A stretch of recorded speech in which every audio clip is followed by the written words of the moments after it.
امریکی صدر نے اگلے 4 ہفتوں تک ایران پر شدید حملے کرنے کی دھمکی دے دی۔ کہا ایران کو انتہائی سخت حملوں کا نشانہ بنائیں گے۔ بالآخر وہ یہ کہنے پر مجبور ہو جائیں گے کہ اب ہم مزید یہ برداشت نہیں کر سکتے۔ وال اسٹریٹ جرنل کے مطابق امریکی صدر نے فوج کو تازہ حملوں کا حکم دے دیا۔ امریکہ اور اسرائیل ایران پر مشترکہ حملے کریں گے۔ کابینہ اجلاس خطاب میں صدر ٹرمپ نے کہا کہ ایران کو انتہائی سخت حملوں کا نشانہ بنائیں گے اور بالآخر وہ یہ کہنے پر مجبور ہو جائیں گے کہ اب ہم مزید یہ برداشت نہیں کر سکتے۔ مذاکرات سے متعلق صحافیوں کے سوال پر ٹرمپ نے کہا کہ ان کا ایران پر سے اعتبار اٹھتا جا رہا ہے کیونکہ وہ غلط بیانی کرتے ہیں۔ انہوں نے دعویٰ کیا کہ ایران کے حالات بہت خراب ہیں۔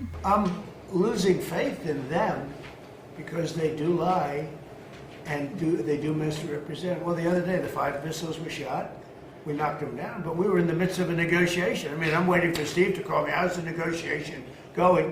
دوسری جانب امریکی اخبار وال اسٹریٹ جرنل کے مطابق صدر ٹرمپ نے فوج کو ایران پر تازہ حملوں کا حکم دے دیا۔ امریکہ اور اسرائیل ایران پر مشترکہ حملے کریں گے۔ رپورٹ کے مطابق یہ حملے اس ویکینڈ پر متوقع ہیں جو کئی روز جاری رہ سکتے ہیں، جن میں ایران کے بجلی گھروں، آئل ریفائنری سمیت توانائی تنصیبات کو نشانہ بنایا جا سکتا ہے۔